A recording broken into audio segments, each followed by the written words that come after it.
So this is a rare, somewhat topical video for me in an effort to be a bit more agile, if you like, and a bit more relevant.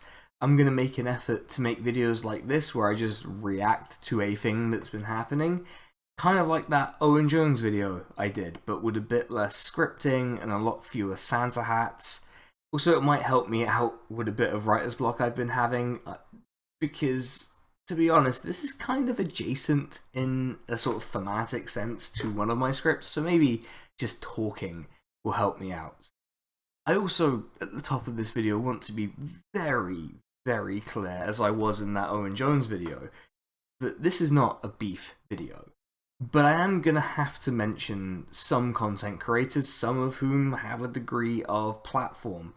So once again, for those in the back, don't harass or bother the people I mentioned in this video. Just leave them alone. It's not worth it. Genuinely, it's just not worth everyone's time and energy to get into it like this. Why am I doing a video about a game that frankly doesn't really interest me as a person who plays video games or as a content creator, or really as someone who read maybe 3 of the Harry Potter books as a kid before I got turned on to Terry Pratchett? Well, it's because in true online fashion, this game has become a thing. And to be quite honest, I want to experiment a little and see whether this channel needs to evolve a little in the next year or so with stuff like this, where I react to things. Let's see if that's a thing that people enjoy. But also it's because I think there are multiple crossed wires at play here. People not understanding the specific pressures that streamers are under and tend to conform to, which are often caused by the platforms that they use. The relative power dynamics between an audience and the content creator, which I did a relevant video on. The link will be in the description or in one of those terrifying corner things that will appear at you now, I guess. People are not understanding what the point of a boycott is, especially when it's being asked for people that are materially impacted by the success of a product. And just a whole lot of other things that are, to be quite frank, generating more heat than light. And I hope this video is going to generate a bit of light and a bit less heat. Unfortunately, that is going to have to require me to sort of dive into the heat of it a little bit.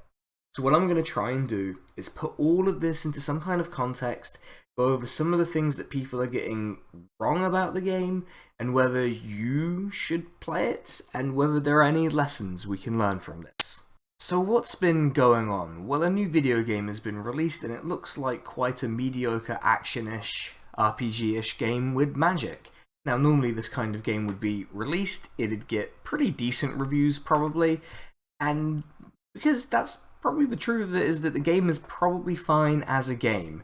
And then some people would make fun videos or Twitch streams about it, and that'd more or less be that. We'd be done with it, aside from maybe a bizarre, unexplainable cult following and the occasional meme. The problem here is we have an added element, which is that there is a very popular, very famous, and very lucrative intellectual property which variously elevates different aspects of the game for different people. It elevates the experience on offer for people who are fans of Harry Potter, so it takes it from a game that looks completely playable, if to me unremarkable, to an experience that some people have sincerely and possibly quite desperately wanted since childhood. And I'm not immune to that. I like boring nerd shit as well. The unfortunate thing about this particular popular intellectual property is that the creator and, as we'll see, beneficiary from the intellectual property's success is J.K. Rowling. Now, I'm not going to go into J.K. Rowling's specific issues because there are so many videos that go into not only her issues with trans people, but the rampant consumerism in her work, the racism that permeates through it, and the overall lack of quality in the source material, certainly as the book series went beyond the 3rd book from what I'm told, which, as you remember, I did not read beyond. The follow-up to this is that J.K. Rowling's success is pretty intimately tied to the success of the Harry Potter intellectual property. And that means that this game Now, as much as the developers insist upon insisting that she had nothing to do with the game, which, given some of the glitches that I've seen videos of, I mean, look, I'm not saying anything. It's just, I'll throw a clip in here of one of the bits, maybe, but actually maybe not, because you really, really don't need to see it. But it is, and also I'm not convinced it's real. In fact, I refuse to believe that this particular glitch where a character ends up looking like they're wearing blackface is real. But if it turns out to be real, do tell me in the comments. But her involvement may not have been direct in the project, and I accept that. That's completely fair. But the thing is that the success of J.K. Rowling is tied to it. And as this game is likely to be a significant success, that means that she is becoming successful, more successful because of it, and her success is now directly harmful to trans people. And that's important because it means that the basic line of solidarity appears to be, or at least expected from trans people, is do not play this game if you are a trans ally. Which I don't particularly find unreasonable, but we'll get into it. We will get into that in more detail. And some people want to divorce the world builder from the world. And I get that, right? Because we regularly separate artist from art. It's a thing that we do. But the thing with doing that with, say, Lovecraft or Tolkien or any number of people you could draw out of your head, is that usually they're not doing any more harm. Like, they're dead, they're done, they're gone. Like, the harm is not, you know, they're not precipitating the harm. They're not, the Tolkien estate is not taking its hoard of Lord of the Rings royalties and then using it for projects that intend to harm the lives of minorities. That's not what's happening. Right? And so we have reached a situation where some Twitch streamers, particularly leftist Twitch streamers who see themselves as trans allies, have, well, let's put it this way, they have not covered themselves in glory on the topic. That's the nicest way I could put it. And some streamers have chosen to play the game. Now, I'm not here to judge people guilty or not guilty or various other things as a result of this. It's just important to note that some people have tried to play this game, and I emphasize try because some have not done very well because the chats they have been relentlessly criticizing them, and that's led to another interesting side effect of all of this, which is that some content creators and some journalists, or what will amount to journalists, are claiming that there's bullying involved, and we're going to get into that specific claim later on. But that is more or less where we are. Look, this is a thing that is moving constantly, so I'm not I'm not sure this is going to be particularly relevant or topical or up to date when it's finally released, but it's yeah. That is kind of the context of it. It's a moving thing. People got really white hot mad about it, and some content creators got super defensive about it, and that's kind of what I want to get at, as you can probably tell from the title. I want to get at this defensive content creator reaction, and I also want to try and explain why some content creators have adopted this line that they have. I think it's an incorrect line, by the way, before we really get into it and dig deep. But there are reasons why they've adopted some of these lines, and I will try my best to explain those reasons to you, and you will probably see through explanation why those are wrong.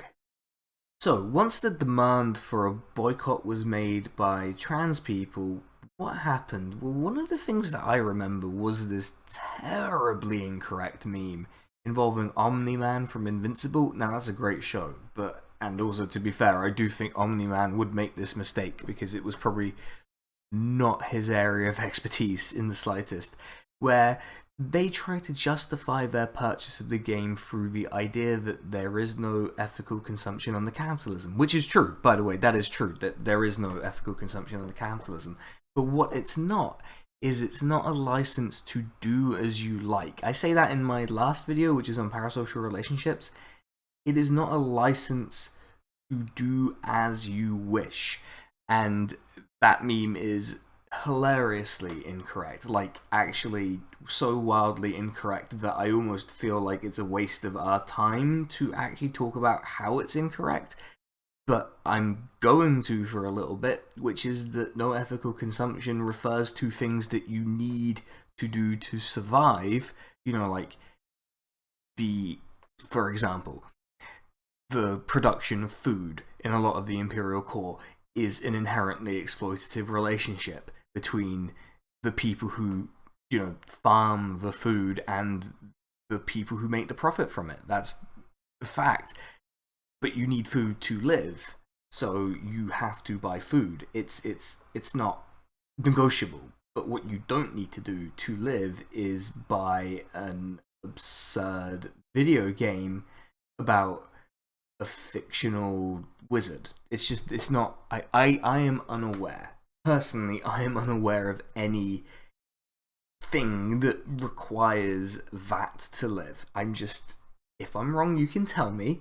But I don't see it, right? I just don't see it. And the thing is that some streamers liked to put forward the idea that, hey, what if we fundraised with this game? And the thing is, I get why this is the logic that they wanted to go with. I completely understand it, right? It is something that I completely understand, because I do Twitch myself. And the reason why they think like this is quite simple, which is that the game at the moment is incredibly popular on Twitch. And part of that is because it's a Harry Potter game. It's a new Harry Potter game. Look, I'm going to be honest, I might not get it, but it's going to be popular. I completely understand that. I'm not disputing that one bit. The other part is that Twitch themselves are pushing the game, including advertising on people's channels and the use of drops, which is basically a thing where if you watch a streamer play the game, you can get bonuses in the game. And so they're driving a lot of traffic to it. That is what's happening. And Twitch streamers respond to that pressure, especially Twitch streamers who have large platforms. Now, you know, like, people point out that if you play the trending game, you will get a larger audience if you're, you know, a big streamer. If you're someone like me, the difference between playing a trending game and a non-trending game is like the difference between like 20 to 25 viewers and like 35 to 40 viewers. In the grand scheme of things, it doesn't fucking matter, right? But for a big Twitch streamer, it could be the difference between like 1,500 viewers and something like 20,000. It's proportionately and absolutely larger than what my potential gain could be. So the natural instinct of a Twitch streamer, even if it's a product that stands to benefit someone who they disagree with, is, I should play this game. Now, Twitch streamers, quite a few of them, did put forward the idea that, hey, what if we did it for charity? What if we played this game and we did it for charity? And the thing is that I think that that's a complete fucking load of shite, basically. I didn't know how else to put it.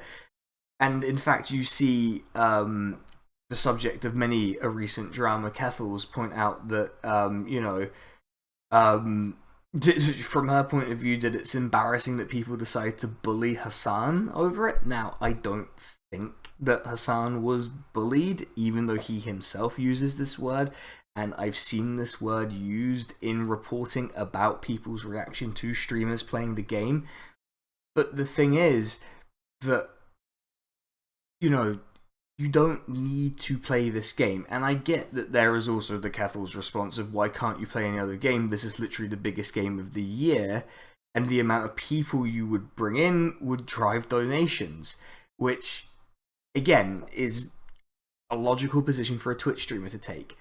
The thing is that while that's a logical position for a Twitch streamer to take, it is not a logical position for someone who is trying to act in solidarity with a group of people to take.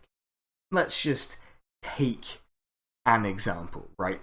If I was presented with a picket line during my day, and the people on the picket line were on strike, and they were asking me not to go to work at the place, which is what a picket line is. And I decided, what I'm going to do is, I'm going to go to work at this place. I'm going to take the scab wage. And what I'm going to do with the scab wage is, after I'm done, I'm going to donate it to the strike fund. Is that right? Is that fair? Is that a position of solidarity? I don't think it is. And so, to me, it feels a lot like that. It is the instinct. It is an instinct of a content creator overriding the basic sort of understanding of how solidarity works. And I guess what I'm trying to get at here is, if you are a content creator, please free yourself from the prison of whatever it is that makes you behave like this. Like, look, I'm not going to play the game, but I've already put my cards on the table and said I'm not interested in it. And so maybe it doesn't count as much. But the idea that you could raise money for charity by playing the game, it doesn't make sense. To raise money for trans charities specifically, people are asking explicitly that you not play the game. So Hasan made a point in a tweet about how, essentially I'm paraphrasing here, but I'll throw the tweet up on the screen, basically that the people who want to boycott the game are essentially correct. And they are essentially correct. But the thing is that most people don't know about J.K. Rowling being a piece of shit, which, I mean, fair, I think it's kind of difficult to avoid if you're like remotely aware of who J.K. Rowling is or have social media, as like a lot of people will do.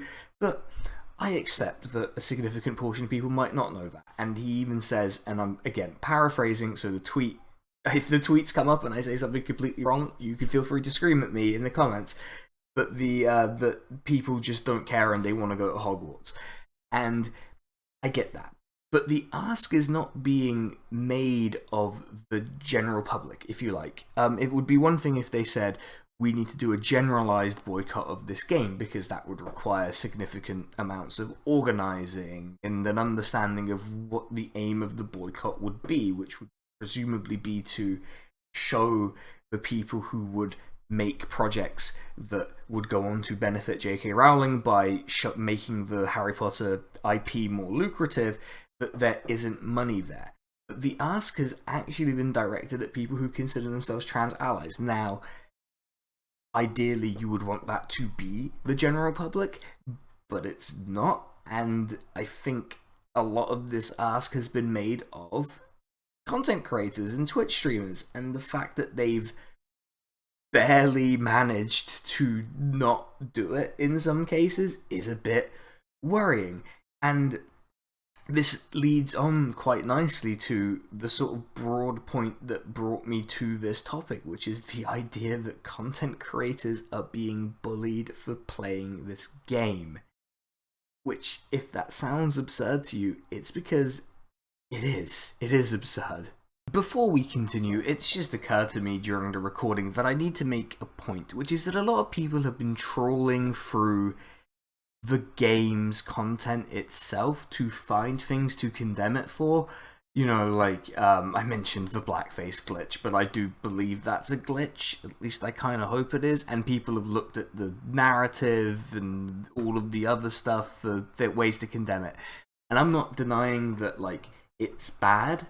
I'm just saying that it's kind of not the point here. And so yes, the content is bad. We should acknowledge it's bad. There will almost certainly be videos that go into the content, but I don't think we need to engage with the content to condemn it and justify boycotting it. I think that the fact of J.K. Rowling's enrichment by it alone means that we can pretty safely conclude that we should not play the game. But that does lead me kind of onto this broader issue that has particularly drawn me to it, which is this idea that streamers are being bullied. Like, you see that word being used by streamers a lot. Hasan has a clip that maybe we'll put in here where he says it's not worth being bullied. The only reason why I'm not playing this game, and I know a bunch of other people are not playing this game, is because we know that it's not worth it to get fucking bullied endlessly and called transphobic endlessly in when we have massive queer communities and audiences. That's it. Everybody knows, everybody fucking knows how much leftist motherfuckers love to chirp on the internet. They got no power. All they do is chirp, chirp, chirp. And that's precisely why so many fucking people that would otherwise like play it, maybe even raise money for, charities or whatever. They're not doing it. Keffals mentions that, hey, it's really sad or weird that people have bullied Hasan into not streaming Hogwarts Legacy for charity. We see this case where Dexerto, I think I'll put the tweet up, where a Twitch chat has bullied a streamer for playing the game until their girlfriend cries, and I think it's girlfriend reviews even who's the particular person in this case. And all of this leads me to a couple of important thoughts. One is, why are we saying, or why are content creators, I'm not saying it, just to be clear, saying that they're being bullied by the chat, and why are people who covered this using the word bullying? That's particularly interesting to me, because bullying requires a power differential, and the power differential that exists between audience and content creator is mixed and interesting. I talk about this in the video I did on parasocial relationships a little bit, exploring the various elements there. But the thing and the main message I kind of want to get across here to streamers is, and I cannot make this any clearer than this, no, you're not being bullied. Like, you're not being bullied for playing the game. Your audience is allowed to react to your decisions as a content creator. For example, if I decide to show up on a video and just read out a list of people that I think are fucking assholes, and it happened to include every single subscriber to this channel, which it doesn't, so you can feel safe to subscribe, by the way, then I shouldn't be surprised if every single subscriber to the channel who watches a video gets super mad at me about it. Like, how could that be surprising, right? In the same way, you cannot be surprised that trans allies and trans people will react negatively to you playing a game that effectively enriches one of the most prominent transphobes in the world. Like, it cannot be surprising to you. I don't understand how it could be surprising to you, and that is more or less like the thing here. I don't understand how it can be surprising. And there's this other additional thing with the framing of bullying. It reads like an attempt to say this particular group of people, oh, they're just so mean and their supporters are just so mean. And the problem with that is, especially in this context, and to Hasan's credit, limited credit, he acknowledges that there are laws being passed to basically destroy the possibility of trans people living their lives. And he acknowledges, and there's actually a part of this that I think is somewhat true, that this demand to boycott is at part to sort of try and get people who do listen to trans people and their allies to do something. And he says that it's from a place of powerlessness. I don't actually believe that. I think it's from a place of trying to ensure that there's a basic line of solidarity that is adhered to by people who claim to be allies. That's what I think that is, by the way. And the thing is that while these laws are happening, one of the strongest things that these groups, transphobic groups, will have at their disposal is the idea that trans people and their allies are like uniquely awful people. Because a lot of ideologies and people are just sort of very moralistic. So if you come across like an asshole or are allowed to be framed as an asshole by even a leftist content creator, what gaps does that leave open for fascists and transphobes to exploit? It's irresponsible as a content creator to allow this framing of bullying to just be propagated through you. So don't do that, first of all. First of all, you're not being bullied. Second of all, don't say that you're being bullied by a vulnerable minority group. It's just not what's happening. I'm sorry, I hate to break it to people, it's not what's happening. And so that is more or less the significant content part of the video done. You're not being bullied, and also please understand what the no ethical consumption and the capitalism stuff is about. And also, don't play this game. Don't play this game. There's no point to playing this game. Play another game. Literally any other game. I'm not even... you could literally play any other game and it would almost be... all of them, I can guarantee, would be better experiences than this game. So if you want to recommend games to me to play in the comments, go recommend those games to me. I might get around to playing them. I'm definitely not going to get around to playing Hogwarts Legacy. It can go fuck itself, to be quite frank.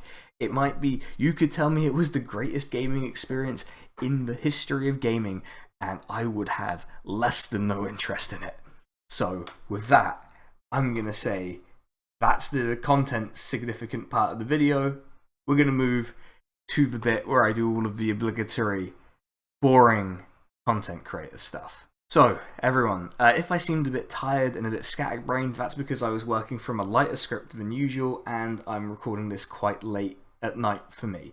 So I'm a bit tired, but thank you for sticking with me. If you did enjoy this video, like, comment, subscribe, all of the good stuff. And I do also have to thank all of my patrons, which it turns out is going to be a bit of a pain because I need to get the list up real quick, because I do not have a list of my patrons up on my screen, but it will be up on yours. So just give me like 2 seconds here to figure out who I need to be thanking specifically. I've got it.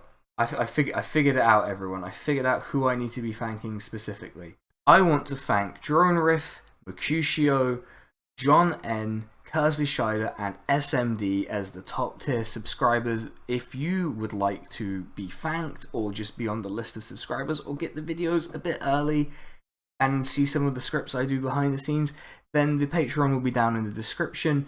Make sure you follow me on Twitch, Twitter, all of the good stuff, all of that will be in the description, and I'm going to catch you all in the next one because I feel like my writer's block and also my editing block has been lifted. Thank you very much. Catch you on the next one.